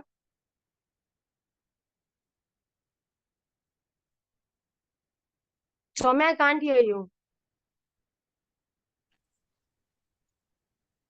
कीर्ति Dubey ji, Saumya fix your mic बेटा। कीर्ति बच्चे। राधे श्याम मैया। राधे राधे बच्चे। मैया मैं हर साल निर्जला एकादशी का व्रत तो करती थी, परंतु इस बार तबीयत नहीं सही थी तो डॉक्टर ने भी मना कर दिया और घर वालों ने भी। परंतु मैंने बिस्तर पे ऐसे लेटे लेटे विष्णु सहस्त्र नाम का पाठ किया और ठाकुर जी से क्षमा मांगे, तो उसके लिए कोई अपराध तो नहीं? बेटा बिल्कुल नहीं है। मैं आप सबको यही तो बात बताना चाह रही हूँ कि अगर आप एकादशी नहीं करते तो आप अपराध करते हो। अगर आप एकादशी कर रहे हो, चाहे वो जल लेके हो, चाहे वो फलाहार लेके हो, उसका कोई अपराध नहीं है। निर्जला एकादशी तो विशेषतः उन लोगों के लिए जो पूरे साल एकादशी कहीं कहीं स्किप कर देते हैं, ये नहीं कर पाए, वो नहीं कर पाए, उनके लिए निर्जला विशेष है, क्योंकि उनका अभ्यास है कभी कोई एकादशी स्किप हो जाए।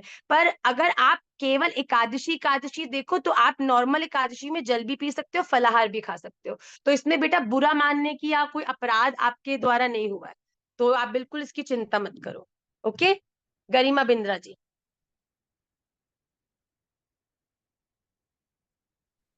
राधे श्याम मैया। राधे राधे बच्चे। मैया मेरे 2 प्रश्न थे। एक पहला प्रश्न ये था कि हम जो राधा रमणीय तिलक धारण करते हैं, तो मैं हर बार आपका भी नोटिस करती हूँ और महाराज जी का भी नोटिस करती हूँ, बहुत अलग अलग तरीके से महाराज जी तिलक धारण करते हैं, वो बहुत सुंदर लगता है। पर मैं अपने तरफ से ऐसा कोई अजम्पशन नहीं करना चाहती थी कि शायद ऐसे होता होगा या ऐसे होता होगा। यू बीइंग माय गुरु माँ, तो मैं आपसे ही पूछूंगी कि आप मुझे बता दो ये तिलक कैसे धारण करते हैं। बेटा आप दीक्षित हो महाराज जी से? नहीं मैया अभी नहीं।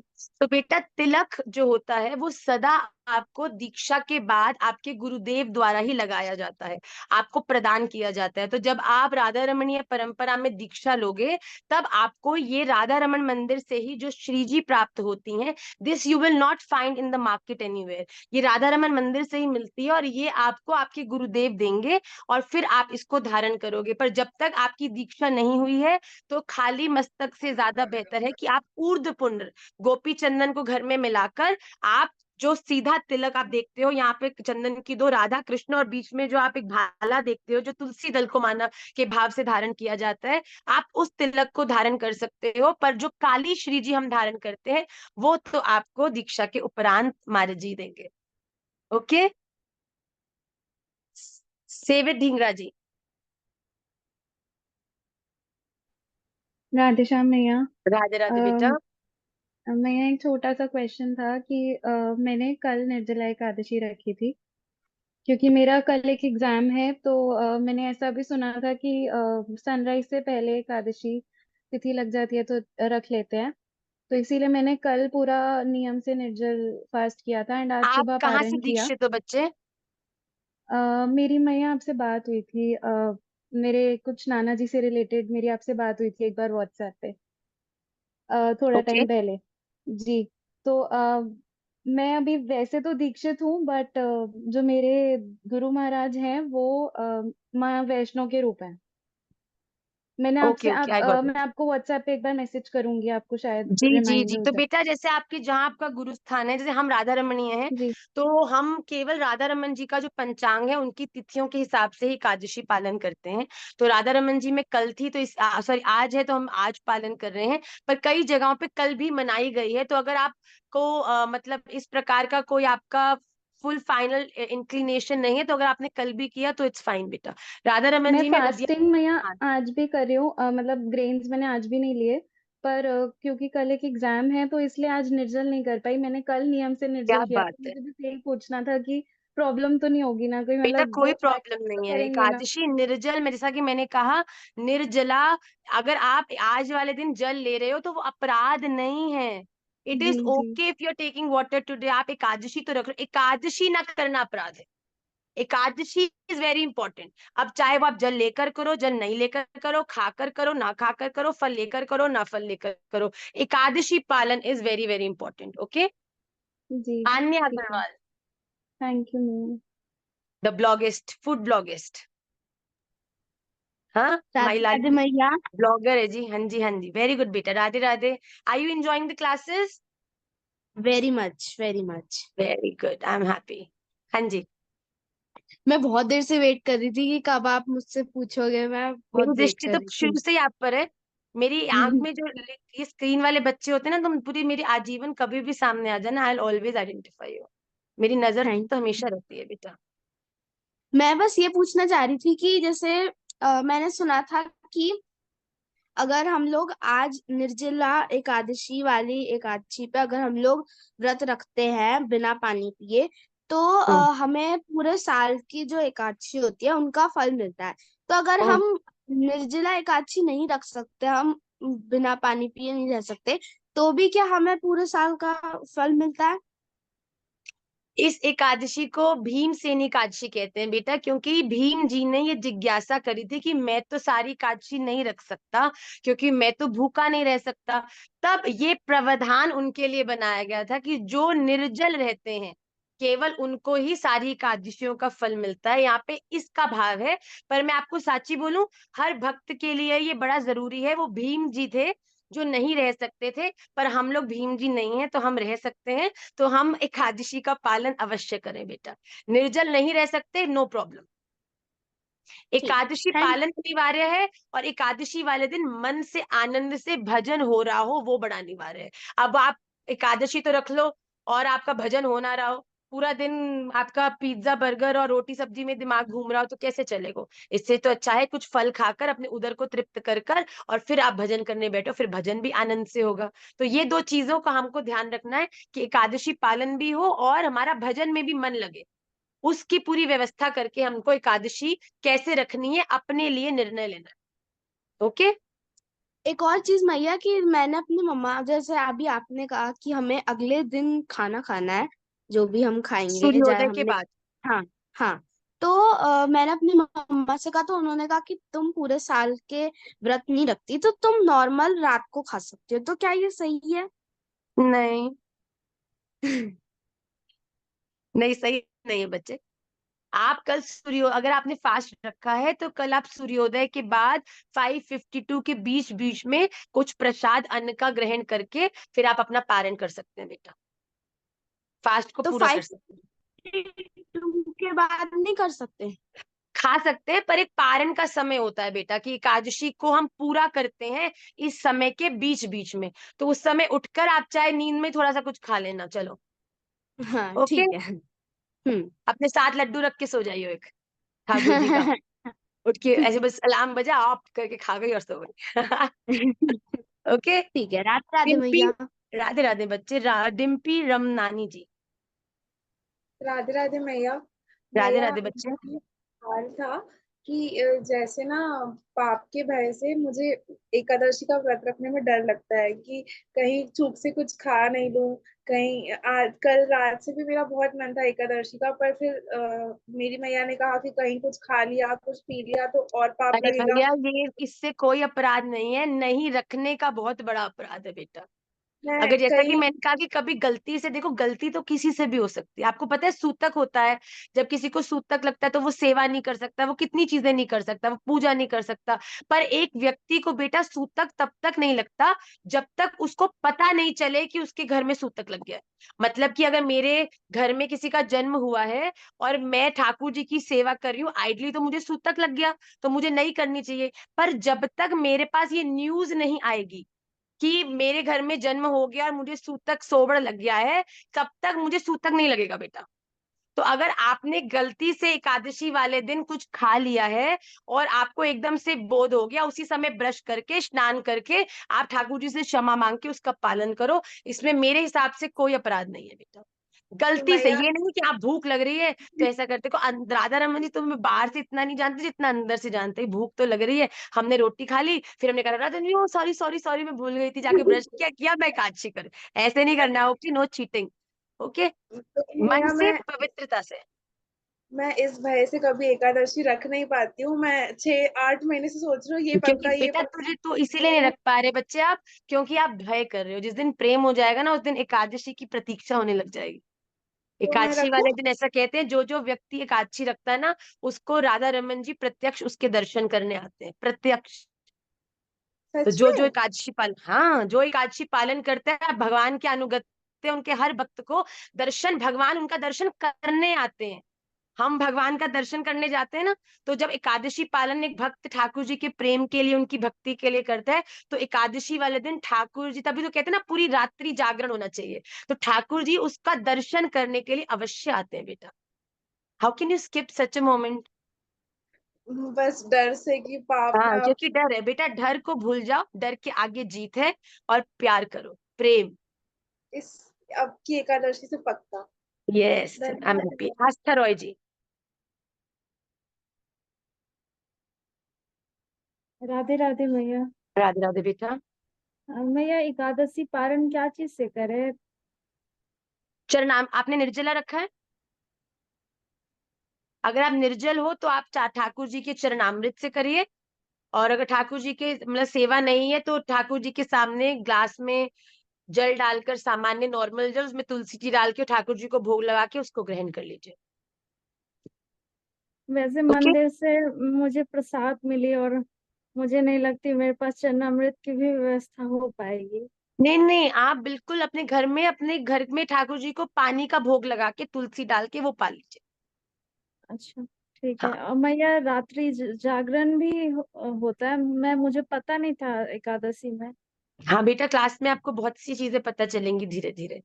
एकादशी वाले दिन रात्रि जागरण की बहुत महिमा होती है कि आप पूरी रात बैठ के भजन करो, कीर्तन करो, इस प्रकार से कुछ करो, मतलब ठाकुर सेवा से, ठाकुर जी से जुड़ी कोई एक्टिविटी करो। मूवी नहीं देखनी, दो दो मूवीज मतलब नहीं बैक टू बैक नेटफ्लिक्स पे नेक्स्ट नए नए सीजन देख रहे हो, नहीं, ये नहीं चलेगा। नहीं भैया उससे जागरण का अच्छा तो अर्थ है मैं कि जग पढ़ाई का कर ठाकुर जी लूंगी। का नाम करना है। ओके, मैं तो मजाक कर रही हूँ बेटा, ठीक है। जी भैया। राधे आज का राधे। लास्ट क्वेश्चन लेंगे हम विशाल भाटिया जी का, उसके बाद फिर हम आज की क्लास को विश्राम करेंगे। And I will see you all next Tuesday. Radhe Shyam मैया, दंडवत राधे प्रणाम। राधे मैं बच्चे। हेल्प किया थी हमने आपको मैम। बेटा आपकी आवाज कट रही है। लिटिल कृष्णा मूवी देखनी है तुमको? वाह, कौन है ये? इतनी जल्दी जल्दी वो निकल जाते हैं ना कमेंट्स। लिटिल कृष्णा जिसको देखनी है वो देख लो भैया। चलो, कृष्णा जी की लीलाओं के बारे में मालूम चलेगा तुमको। कहाँ गया विशाल? विशाल तो अंतर ध्यान हो गया। आदित्य छलके जी।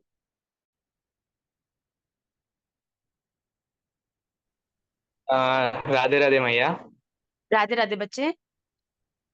मेरा ये प्रश्न था कि जैसे मेरे घर में ठाकुर सेवा होती है, लेकिन मैं किसी भी संप्रदाय से दीक्षित नहीं हूँ, तो क्या मैं, जैसे आपके वीडियोस इंस्टा पे देखे थे, तो आपने भोग लगाने में और अभिषेक करने में किन मुद्राओं का प्रयोग किया था, धेनु मुद्रा और मत्स्य मुद्रा, तो क्या हम बिना दीक्षा के उसका प्रयोग कर सकते हैं? जी बिल्कुल कर सकते हो। ये जो है ये शास्त्रगत विधि है ठाकुर जी को भोग लगाने की बेटा। तो ये आप definitely until unless you get दीक्षित आप इसका डेफिनेटली पालन कर सकते हो। भोग लगाने का जी मैया। श्रृंगार और विधि मंत्र का कौन से बोलना है? बेटा मंत्र महामंत्र। जब तक जी आपको जी। दीक्षा मंत्र नहीं मिल रहा है तब तक महामंत्र ही आपके दीक्षा मंत्र तुल्य आपको कृपा प्रदान करने वाला है बेटा। हरे कृष्ण जी जी। Krishna Krishna Hare Hare, Hare Ram Ram Ram Hare Hare. Okay okay, quickly I take one more हाँ जी क्वेश्चन। मैया। दिया श्यामा दासी जी आ गई? हाँ जी। जानवी तुम हाथ मत हिलाओ, हर क्लास में तुम्हें बहुत क्वेश्चन है, तुम बैठो आराम से अभी। दिया दिया श्यामा दासी जी। श्री राधे मैया। राधे राधे लाली। मैया मेरा ना एकादशी का व्रत तो मैंने रखा है, पर बहुत समय से ना ऐसी तड़प हो रही है बस आना जाने की। तो तो कुछ ऐसे एग्जाम वगैरह थे तो उसके चक्कर में जा नहीं पा रही थी। तो अब घर में भी कुछ ऐसा हो नहीं पा रहा जैसे कि जा पाऊँ या कुछ ऐसे। तो आज श्री जी से पूरा दिन बस यही कि श्री जी अगर व्रत चला है तो प्लीज मुझे बुला लो जल्दी जल्दी। ऐसे बहुत ऐसे तड़पन सी आपको हो या कुछ ऐसे, नहीं रह पा रही यहाँ पे। बस बेटा ठाकुर जी जिससे प्रेम करते हैं ना, सबसे ज्यादा प्रेम जिससे करते हैं उसको उतना ही ज्यादा तड़पाते हैं। ये तड़प जो है ना तुम्हारी, ये तुम्हारे भीतर ठाकुर जी का प्रेम है। तो इसको तड़प को तुम और बढ़ने दो और प्रार्थना करते रहो। और मैं भी प्रार्थना करूंगी कि श्री जी तुम्हें जरूर बुलाएं बेटा। भजन करो, कभी ठाकुर जी कभी से ऐसे होता है प्रार्थना कि श्री करो। जी मेरा सुन ही नहीं रही है, श्री जी सबका अरे सुनती ऐसा है ना मेरा ना सुनती ना नहीं ना है। ना ना, तभी नहीं बुलाया बेटा, तब भी चूके हो। तभी तो मैं कहूँ ठाकुर जी तो ऐसे कैसे कर रहे हो आप। आज मैं तो नहीं भी बोलो तब भी घसीट घसीट के ले जाऊं बेटा वृंदावन। बताओ, आपके मन में संशय है तो मतलब कि आपको नहीं बुलाएंगे बेटा। अगर आपको ये संशय एक बारी भी आपके मन में आ रहा है कि श्री जी हैं भी कि नहीं, सुन भी रही हैं कि नहीं है, तो बेटा आप अभी तक इसीलिए ही बरसाना नहीं पा। आप आज से परिवर्तन करो। श्री जी बुलाओ, मैं आ रही हूँ, मुझे पता है आप सुन रही हो। मैं तो राधा रमन जी बिल्कुल ठोक बजा के बोलती हूँ, ठाकुर जी आप देख रहे हो बड़ा मजा आ रहा होगा ना आपको, पर अब थोड़ा शांत हो जाओ। कभी कभी मेरी लाइफ में बहुत क्रेजीनेस होती है ना, बच्चे भी ये वो फिर मैं कहती हूँ, राधा रमन जी बस कर दो अब, बहुत एंटरटेनमेंट हो गया आपका, बहुत आप इंजॉयमेंट कर लियो, अब थोड़ा शांति कर दो, अब थोड़ा बोर हो जाओ, इन सबको सुला दो, घर में थोड़ी शांति कर दो, मुझे थोड़ी देर आराम करना है। Literally this is the kind of relationship you should have with your इष्ट।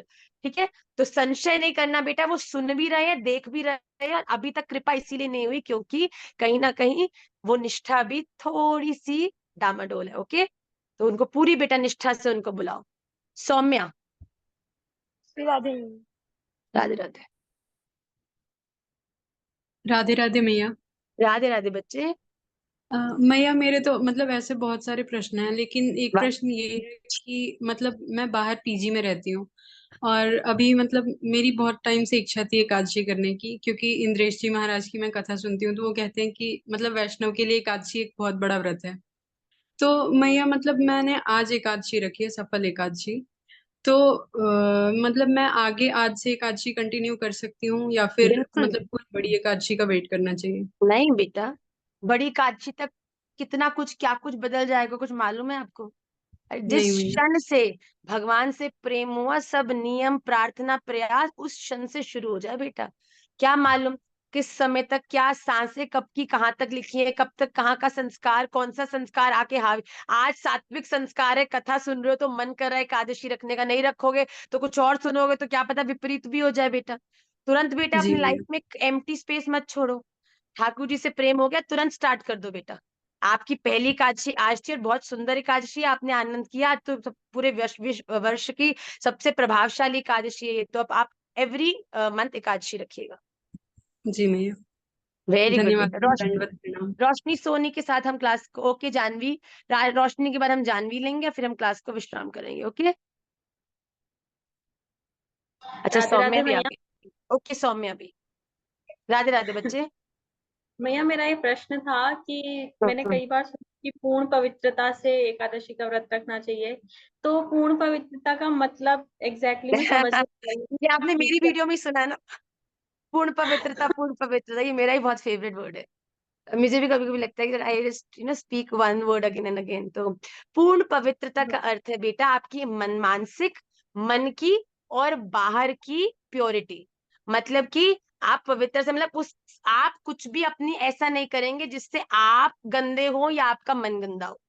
पूर्ण पवित्रता मतलब कि आप अच्छा सोचेंगे, अच्छा करेंगे, अच्छा बोलेंगे, और आप किसी के साथ भी बुरा नहीं करेंगे। आपका शरीर किसी के साथ बुरा नहीं करेगा, आप मन से भी किसी का बुरा नहीं चाहेंगे। केवल राधा रमन जी का ध्यान करते हुए आप अपनी एकादशी या अपने जीवन की सेवा को करेंगे।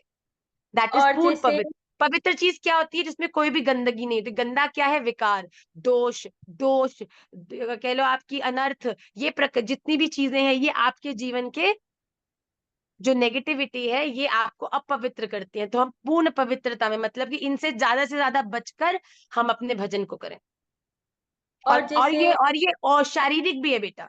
अगर आप वॉशरूम जा रहे हो, गुरु भजन कर रहे हो, तो गुरु भजन चीजों, ऐसी चीजों, एकादशी पालन करो, इनमें हम पूर्ण पवित्रता कहते हैं। एक मतलब है कि अगर आप वॉशरूम जा रहे हैं, तो आप अगर लघु शंका है और एक दीर्घ शंका होती है, तो लघु शंका जा रहे हैं तो हाथ पैर धो के आप आए। अगर आप दीर्घ शंका जा रहे हैं तो केवल एकादशी वाले दिन प्रयास करें कि दोबारा स्नान कर कर ही आप सेवा में उपस्थित हो। तो बस बेटा कुछ ऐसी ऐसी चीजें आपको पवित्र करती हैं, आपके मन को पवित्र करती हैं। जी भैया, जैसे जस्ट लाइक पीरियड्स वगैरह में कई लोग बोलते हैं कि करना चाहिए, कई लोग बोलते नहीं करना चाहिए, नहीं तो बेटा, नहीं एग्जैक्टली नहीं नहीं, ये बात पे मैं एक वीडियो भी बनाऊंगी with the fact from the shastras. जब आपको पीरियड्स होते हैं आप ठाकुर जी का स्पर्श सेवा नहीं कर सकते। इसके अंदर बेटा देखिए, आजकल भाव के अंतर्गत हम क्या कुछ अनर्गल करें। हम ये चीज कभी नहीं भूलें कि हम जिनके लिए कर रहे हैं वो कोई सामान्य नहीं, वो परमात्मा है, वो राधा रमन लाल है, वो भगवान है। ये भगवान की करुणात्मक दृष्टि है कि वो हमारे लिए बड़े सहज हो गए हैं। पर हमें ये भूलना नहीं चाहिए बेटा, उनकी जो मर्यादा है, जिस तरह से ठाकुर जी की सेवा होनी चाहिए, जो आचार्यों द्वारा परंपराओं से जो बातें हमें बताई गई हैं, सिखाई गई हैं, शास्त्रों में लिखी गई हैं, उनका हम निश्चित रूप से विधिवत पालन करें। एकादशी वाले दिन अगर हमें पीरियड्स है तो हम व्रत रख सकते हैं, पर हम ठाकुर जी की सेवा, ग्रंथ सेवा किसी भी प्रकार की नहीं कर सकते, केवल उपवास कर सकते हैं। जी भैया, थैंक यू भैया। Okay, I'll make a video on this beta. Lot of people ask me this question about periods and अपवित्री, और कुछ कुछ बड़े संतों ने भी इस चीज का खंडन करके कहा है कि अगर आप पीरियड्स में भी हैं तो आप सेवा कर सकते हैं। ये बहुत बड़ा अपराध है बेटा। हमारे गुरु महाराज, हमारी परंपरा इसका बिल्कुल भी समर्थन नहीं करती है। जब आप पीरियड्स में होते हैं तब आपको अपनी बॉडी का ध्यान रखना चाहिए। उस समय जो आपका हार्मोनल इम्बैलेंस है और जो आपके शरीर के अंदर जो चेंजेस हो रहे होते हैं, उस समय इमोशनल चेंजेस हो रहे होते हैं, you must take care of that at those 4 to 5 days। आपको मंदिर में प्रवेश नहीं करना होता बेटा, ना तो मंदिर में और ना ही ठाकुर जी का भोग बनाने में। Okay, I'll make a video on this। Saumya,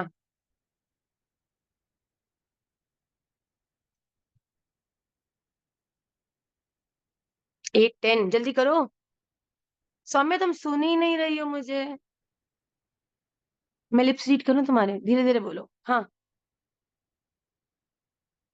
नहीं होगा। बाबा बाबा मम मम कर रही हो आप। मुझे वॉइस नोट भेजो, फोन मैसेज। जी जानवी जी। हाँ बच्चे, राधे राधे मैया। मैया आप बहुत ही कथा के प्यारे हो वक्त आप, मेरी दृष्टि बार बार आपके ऊपर पड़ती है। हाँ बोलो। मैया मैया कथा के वक्त हम जैसे कुछ लिखते हैं तो क्या वो अपराध है? क्योंकि मैंने काफियों को सुना है, वो कहते हैं कि पहले आप सुन लो, क्योंकि फिर जो कथावाचक का जो भाव होता है, जैसे आपका जो भाव है, तो वो दिल में प्रवेश नहीं कर पाता है, तो हमें नहीं कथा बेटा, सुनने के इसमें बाद कोई दोबारा। अपराध नहीं है। आपको कथा श्रवण कर रहे हो, श्रवण करते समय आपके सामने बहुत सारी चीजें व्यास गादी से भगवान आपके सामने प्रस्तुत करते हैं, और इतनी सारी चीजें हमारे छोटे से दिमाग के लिए उसको समेट के रखना बड़ा मुश्किल हो जाएगा। तो आप अगर अब नोट्स बनाते हो बेटा, बहुत अच्छी बात है, जिससे कि आपको याद रहता है, ध्यान रहता है कि कथा में आपने क्या क्या सुना, और आप उसको बार बार पढ़ के अपने जीवन में उतार सकते हो। So it's a good habit to write when you are listening to something, to some katha or some lecture. और मैया Okay? एक प्रार्थना थी कि आप चतुर्मास पर भी एक वीडियो जरूर बनाइएगा कि क्या क्या व्रत चातुर्मास्य। पालन है। हाँ, क्या ठीक क्या है। व्रत पालन है, क्या नहीं खाना है, कैसे हम कर सकते हैं। और ठीक है, Okay, beta. I will definitely. Thank you. Thank you. On this note, we will end today's class, and I will see you all next Tuesday. फिर भी किसी का कोई बहुत ओके लास्ट क्वेश्चन मैं अंशु पटेल जी का ले रही हूँ, अनुषा पटेल जी का। जी अनुषा जी। राधे राधे मैया। राधे राधे बेटा। मैया मुझे पूछना था कि दीक्षा का क्या प्रोसेस है? आपके संप्रदाय से हम लोग कैसे दीक्षा ले सकते हैं उसके बारे में। हमारी संप्रदाय से बच्चे, हाँ यू मैया। वांट टू बी राधा रमणिया? हाँ।